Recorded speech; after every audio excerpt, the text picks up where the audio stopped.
ગમ ગણપતયે નમઃ. ઓમ એમ સરસ્વત્યે નમઃ.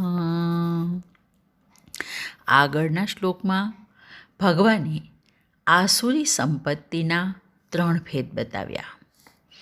જ્યાં કામનાની પ્રધાનતા હોય એ આસુરી, જ્યાં ક્રોધની પ્રધાનતા હોય તે રાક્ષસી, અને જ્યાં મોહની પ્રધાનતા હોય એ મોહિની પ્રકૃતિ છે.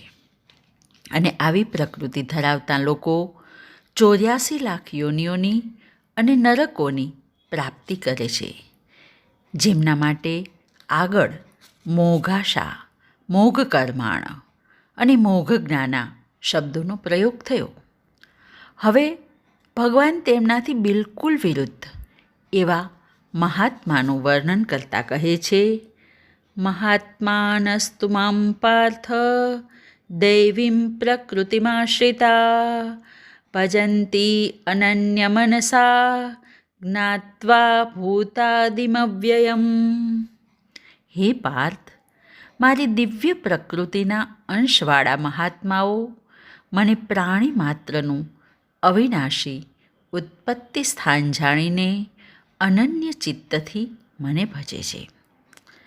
આગળ આપણે જોયું કે આસુરી પ્રકૃતિના મનુષ્યો ન તો ભગવાનને માને છે કે ન તેમની આજ્ઞાને માને છે, પરંતુ દૈવી પ્રકૃતિના લોકો ભગવાનને પણ માને છે અને તેમની આજ્ઞાને પણ માને છે.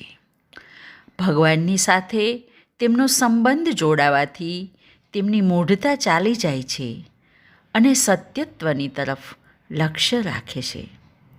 વળી દૈવી ગુણોનો આશ્રય લેવાથી તેમનામાં સરળતા, નિરાભિમાનતા તથા નિત્ય નવો ઉત્સાહ આવે છે. તેથી જ ભગવાન તેને અહીં મહાત્મા કહે છે. અને હવે તેમના ભજન સાધનની રીત દર્શાવતા ભગવાન આગળ કહે છે, સતતમ કીર્તયંતો મામ યતંતશ્ચ દૃઢવ્રતા નમસ્તસ્યંતશ્ચ મામ ભક્ત્યા નિત્યયુક્તા ઉપાસતે.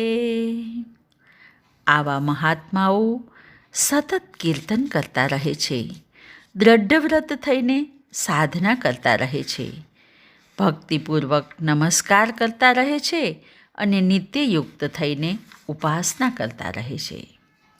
જીવ ભગવાનનો અંશ છે, તેથી ભગવાન સાથે નિત્ય સંબંધ છે. અને જ્યારે મનુષ્ય એ નિત્ય સંબંધને ઓળખી લે છે ત્યારે તે ભગવાનની સન્મુખ થઈ જાય છે.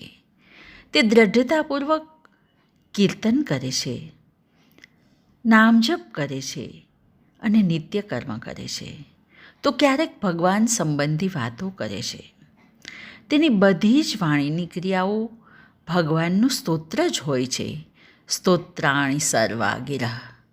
આ રીતે અનન્ય ઉપાસના નિરંતર પરમાત્માની પ્રસન્નતાને માટે જ કરે છે. આમ અહીં ભક્તની ઉપાસના પદ્ધતિ દર્શાવી અને હવે બીજા પ્રકારની ઉપાસના કરતા સાધકનું વર્ણન કરતા ભગવાન કહે છે, જ્ઞાનયજ્ઞેન ચાપ્યન્યે યજંતો મામુપાસતે એકત્વેન પૃથક્ત્વેન બહુધા વિશ્વતો મુખમ. બીજા કેટલાક ઉપાસકો જ્ઞાન યજ્ઞનો આશ્રય લઈને ઈશ્વરનું પૂજન કરે છે. આમાં કેટલાક એકેશ્વરવાદી હોય છે તો કેટલાક બહુદેવવાદી હોય છે, પણ હું તો વિશ્વમુખ છું. જુદા જુદા લોકોની ભોજનના પદાર્થોમાં રુચિ ભિન્ન ભિન્ન હોય છે, પરંતુ તૃપ્તિનો ઓડકાર બધાનો સરખો હોય છે. એવી જ રીતે પરમાત્માને પ્રાપ્ત કરવાની રુચિ, વિશ્વાસ અને યોગ્યતા બધાની અલગ અલગ હોય છે. તેથી તેમની ઉપાસનાઓ પણ ભિન્ન ભિન્ન હોય છે. કોઈ જ્ઞાનયોગી સર્વત્ર વ્યાપક પરમાત્મા તત્વને પોતાનું વાસ્તવિક સ્વરૂપ માની નિર્ગુણ નિરાકારની ઉપાસના કરે છે, તો કોઈ કર્મયોગી સંસારને જ ભગવાનનું વિરાટ સ્વરૂપ સમજીને તન મન ધનથી જનતા જનાર્દનની સેવામાં લાગેલા રહે છે. આજે બસ આટલું જ. હરિ ઓમ.